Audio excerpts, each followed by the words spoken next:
If your MSI Pulse 15 keeps displaying a blue screen, this tutorial explains reliable ways to troubleshoot Windows errors and restore your laptop to normal operation.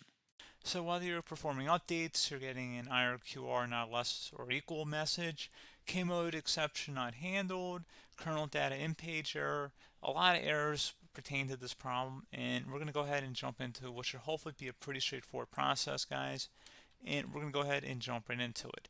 So first thing I'd recommend doing would be to actually go ahead and boot to the troubleshooting utility on Windows 11. So if you do a hard power off 3 times in a row, Windows should automatically attempt to launch the starter prepare utility.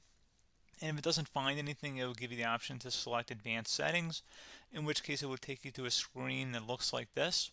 Now, if it does not take you to a screen that looks like this, or you're unable to get to that, you can also download the Windows 10 Media Creation Utility, or Windows 11. They probably will make a creation utility for Windows 11 at some point.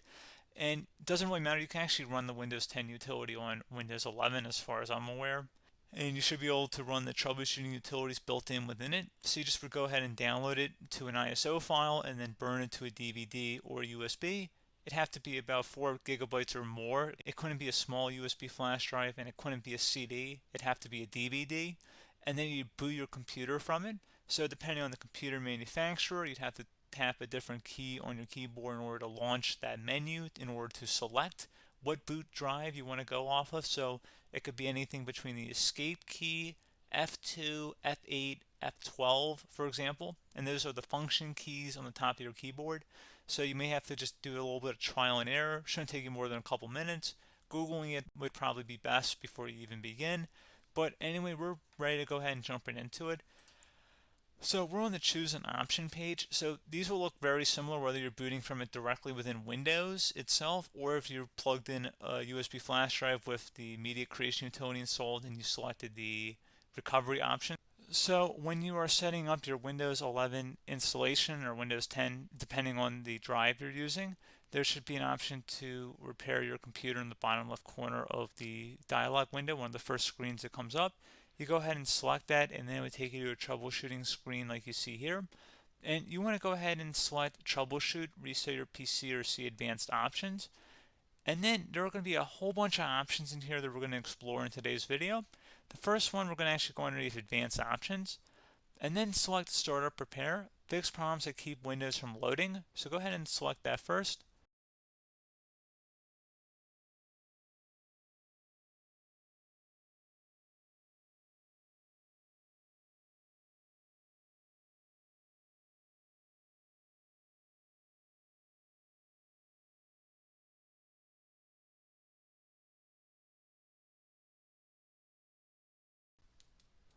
Okay, so you can see it could not repair our PC.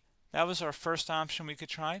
Something else, if we go back into advanced options here and then select troubleshoot, we're going to go underneath advanced options again. You can go ahead and actually access safe mode by selecting startup settings. And then if you select the restart button, you have the option on the screen select safe mode with networking, which will give you a key on the screen. It'll tell you which key to press to enter that. I believe it's the F7 key. It'll do that for you. I'm not going to go over that in today's tutorial because I don't really want to go into safe mode, but you're more than welcome to attempt that by going into here and then selecting restart. Again, it'll launch another screen. It'll say what key do you want to press, and it'll give you like 7 or 8 different options, and you want to select safe mode with networking. There's also an option for a command prompt too, but that's going to be something we're going to cover later in this video, and we don't even have to go through that in order to access it. So that's why I'm not going to really push for that, because unless you know exactly what's causing the problem, you probably don't need to go into safe mode. Unless you're trying to recover files, in which case then you definitely can go into safe mode, but we're trying to actually recover our computer here. So I hope that makes sense. Something else we can also try here as well would be to uninstall updates, remove recently installed quality or feature updates from Windows. So if you go ahead and select that, you can uninstall the latest quality updates, which generally is the more day-to-day updates. Feature updates are the less regularly released ones, like the big ones. I would equate it to service packs in like Windows 7 and Windows Vista and Windows XP. So larger updates that occur once or twice a year at most. And the quality updates are more just a regular update. So probably obviously depend. It'll take longer if you're going to try and uninstall the latest feature update versus quality update, and maybe you don't need to go back that far. So just giving you guys a couple pointers with that. Something else you can also look at here, and we're going to jump into the command prompt in a little bit, but you can select System Restore, which will use a restore point recorded on your PC to restore Windows. And this is something I would highly recommend here, guys. So select Next. Assuming you have a restore point saved on your computer, you go ahead and select the most recently created one, and you'll select Next, and then you'll select the drive. You shouldn't actually have to select the drive. You can scan for affected programs, but we're going to keep it all default here, and then we're going to select Finish. So once started, System Restore cannot be interrupted. Do you want to continue? I think we're going to select yes. I don't think we have anything better to do on our computer right now, so just give it a moment here to initialize. It will take a couple minutes to run, obviously depending on how large your hard drive is and how much is saved on the System Restore point. So just give it a couple minutes here.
Okay, so you can see System Restore completed successfully.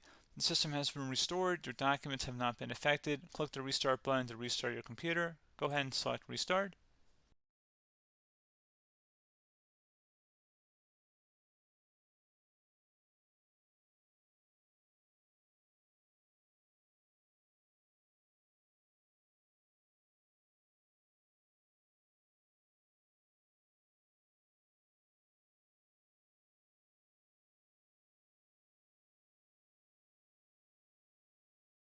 Okay, so you can see the system has been restored successfully. We're going to go over a couple different methods in addition to that if that did not work. So I'm just going to pause the video and we're going to start back on the recovery screen that we started with. Okay, so a couple other things we can try here too. If you go back into troubleshoot, you can select reset your PC, let you choose to keep or remove your personal files and then reinstall Windows. You can select the Keep My Files, which will remove apps and settings but keeps your personal files. You can also select Remove Everything, which will remove all of your personal files, apps, and settings. So this is more of a factory reset, the second option here. First option, it should not delete all of your personal files. However, it will pretty much clear most of your programs, and keep in mind, there's no guarantee that your information, number one, is even still available and easily recoverable on your computer to the point that you actually would be able to recover anything. And the second point is that there's always a chance that it won't actually recover and it will just do a factory reset anyway. So there's no guarantee that actually would keep your files anyway. So I would recommend trying to get a recovery tool and backing that up first before selecting it anyway. But again, those are a couple of different options. And then something else you can try here, if you go back to the choose an option. Another option, if you go underneath choose an option and select troubleshoot, advanced options, and now select where it says command prompt. Okay, so the first thing we should do is type our main hard drive here. In most cases, it should be the C drive. So you just do a C colon, and then hit enter on your keyboard. So once you're underneath the C drive, we're going to type in dir, and then hit enter on your keyboard. It should have program files, users, and Windows all in there. That's how you know you're in the right directory.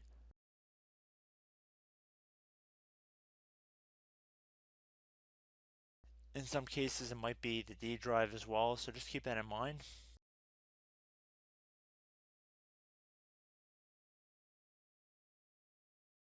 Next thing we're going to do is type in cd space / Windows / system 32 / config, and then you're going to hit enter on your keyboard.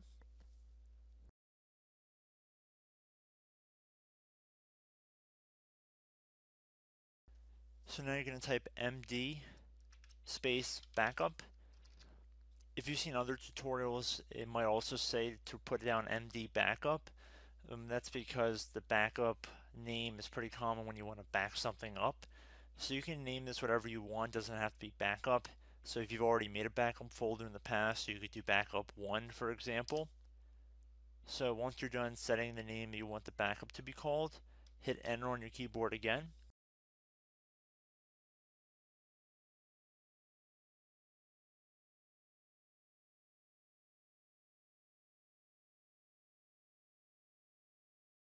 At this point, you want to type copy, C-O-P-Y, space. Then you want to do the star symbol above the 8 key. Then do a period or a dot, whatever you want to call it. Then another star sign, and then another space, and then type backup. And then hit enter on your keyboard.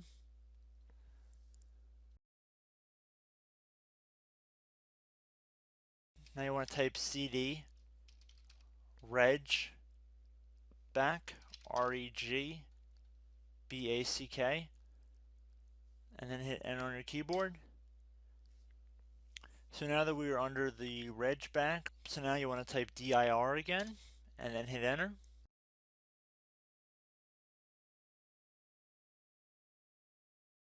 So now at this point we're going to type copy again. So copy, space, star sign,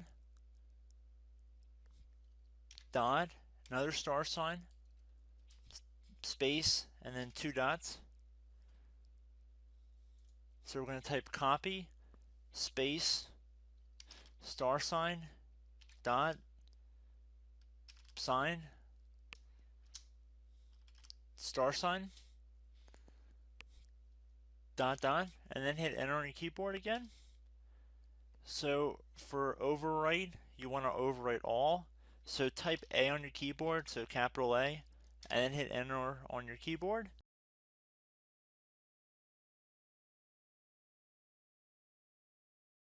So at this point, you should be good to go. You can close out of the command prompt window, and if you accidentally continue to Windows 10, you should be all set. So I hope one of these 3 or 4 different methods we went through in this tutorial helped you guys out. Again, I'm not sure if you guys heard me earlier, but try to go back into your safe mode if possible and uninstall any programs you know might be conflicting with the Windows startup if you can get into safe mode. So just keep that in mind. Something very simple like that could be blocking up everything. So again, I hope this tutorial helped you guys out, and I will catch you in the next tutorial. Goodbye.